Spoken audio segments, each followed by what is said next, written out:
What's up, guys? Garrett here from Gun Gamers to talk about my favorite subject, grenade launchers.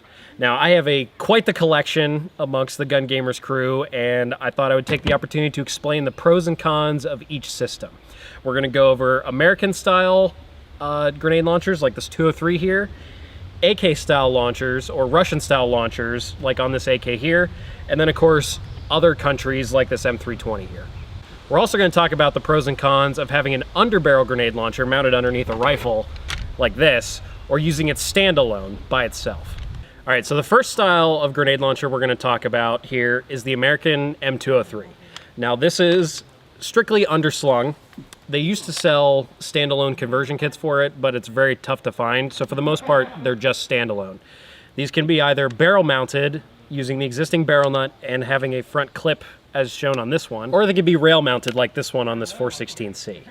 Just about every American style impression can use an M203 style grenade launcher because we still use them in service today.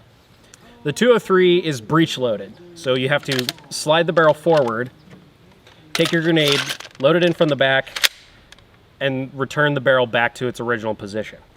It has a safety located inside the trigger guard that swings out to prevent the trigger from being actuated. Flip it down, and you're ready to fire. As you can see here, I've got a couple of different sizes. This particular one is a 9-inch model. The original ones are 12-inch, and those can be used for early 90s and even up to early 2000s, as far as if you're looking for an impression. If you want to go with something a little bit different, you can go with this one that's incredibly, incredibly short. This particular one's made by King Arms. The problem you have with this style launcher, though, being this short, is it's really tough to fit some of the longer grenades. You're limited on the travel of the barrel, so you can't fit longer type shells like tag-ins or some of the longer Mad Bull style shells. All right, I'm gonna go through the firing sequence of one of my M203s here. First thing you're gonna wanna do is make sure you're aimed on target with your safety on. The safety is this little secondary trigger piece located right here. Once you're aimed, flick that off. You can either grip the launcher around the mag well in order to fire it, or you can just come from the other side and do it that way. The trigger obviously being ambidextrous. However, in order to reload another shell, you have to thumb this barrel release. It's going to automatically extract and drop the empty shell out because it has all that built into the breech base here. Then all you have to do is thumb your next shell into place, slide the tube back on, and you're ready to fire once again.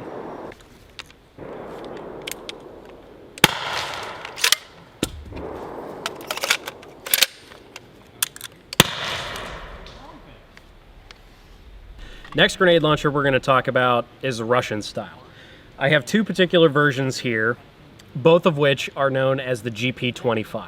Now, the Russians have a couple of different versions for their grenade launchers, at least as far as the airsoft market is concerned. The GP25 and what is labeled as the GP30. Technically, that model is a GP34. It's not actually a GP30. The GP30 was an attempt to make the GP25 a lot lighter and a lot simpler. So it made use of, much like the difference between the AK-47 and the AKM, lots of stampings, lots of simple welds, less machined components.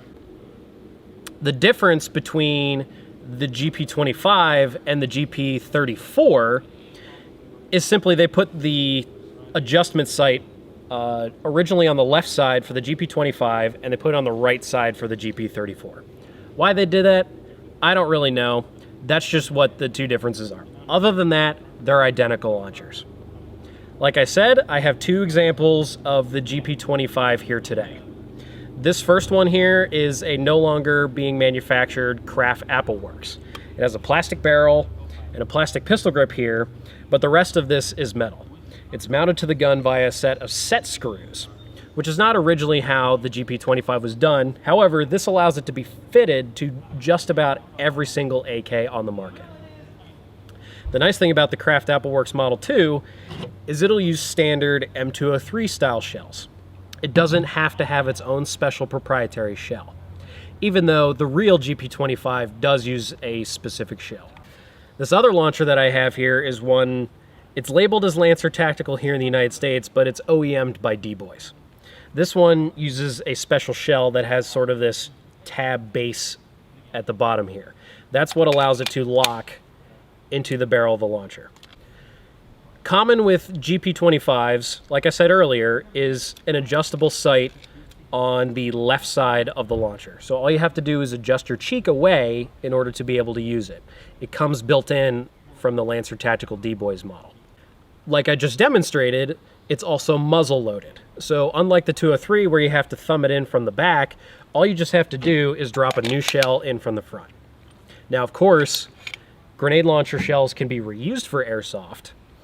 And like I also demonstrated right there, there's this silver button piece that allows you to push to release the latch mechanism and allow the shell to drop out the front. There is another similar system on this Craft Appleworks, although instead of latching onto the rim here, it latches onto the rim of the 203 shell here. The problem with the Craft Appleworks version, though, is if I put a 203 shell in here, it has a lot of play in the front. So when you go to pull the trigger, it may vary depending on where your spread is going to be. Again, the barrel's very short, it's only this long. So the shot pattern could vary a little bit left and right. At the same time, it's a giant shotgun. The only problem this comes into is if you're trying to fire projectiles like tag-ins. If you use the standard 203 tag-in shell, you might get a wild trajectory left, right, up, or down. So with that being said, if you have to get a GP25 style launcher that's not Tag-In's own Project 015, I think the Lancer Tactical's your better option.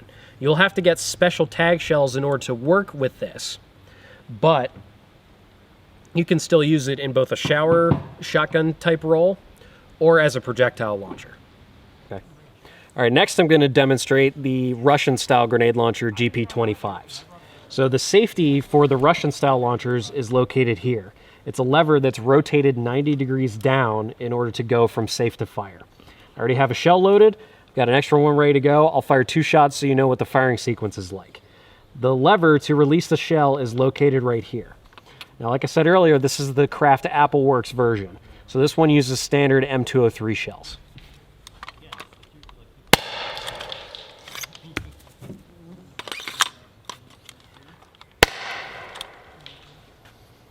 Okay. Now, I don't have this mounted to a gun right now, but I also wanted to demonstrate what the Lancer Tactical one, the Lancer Tactical GP25 is like. Since the shells are proprietary, it's slightly different reload.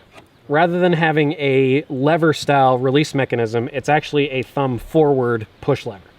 Other than that, the safety's in the same spot and the sight is on the left side.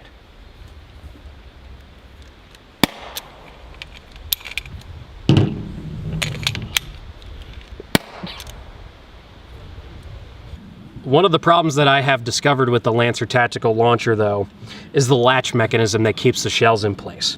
Let me show you what I mean. I will say one cool thing about the Lancer launcher is you can actually take the barrel off in case you need to clean it. Simply push this lever here, rotate it 180 degrees, and it pops right off. But it allows me to show you what this issue could be. So then I experienced firing this a few times.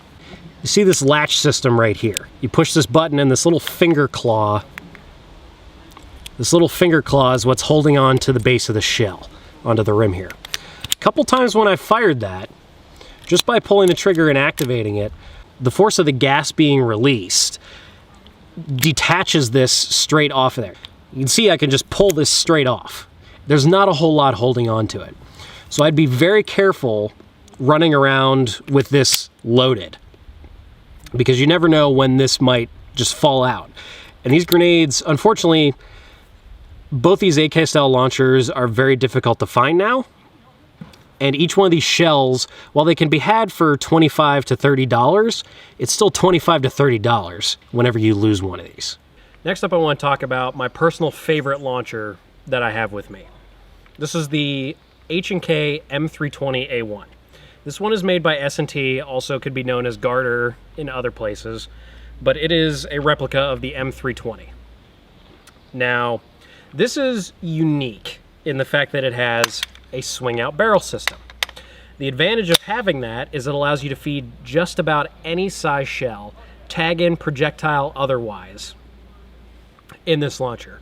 Literally everything will fit into this, and that's why I like it. Another reason that I like it, it's got a full-size pistol grip so you can grab onto it. It's got a nice, easy-to-use safety, and has a set of flip-up sights that can be offset either on the left side or the right side of the launcher. You'll have to use some tools. It's not a super quick switch between the two, but you can mount it on both sides. The other cool thing is I have it mounted underbarrel right now.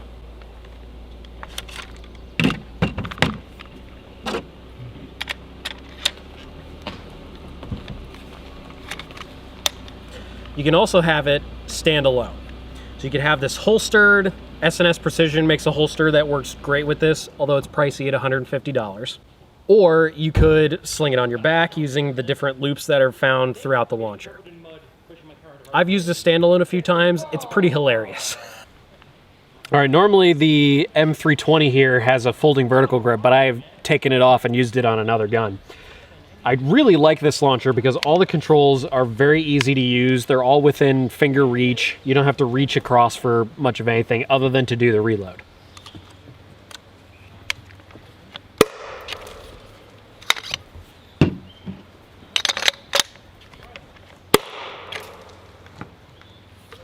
All right. I hope this video helps you out to pick out whatever launcher is right for you. Ultimately, they all perform the same. It's the shells that make the difference as to how it really performs, which we're going to discuss in another video, all the different types of shells that are at your disposal. But for now, whether you pick a barrel-mounted M203, a rail-mounted or standalone M320, or a very Russian GP25, I hope this video was helpful for you. If this is your first time here, be sure to subscribe for more content like this. That's all I got for you today.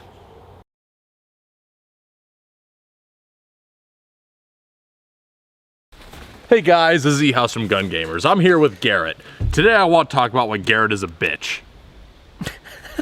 And that's my video. That's my process for Gun Gamers. That's how I put out 2 videos a week usually.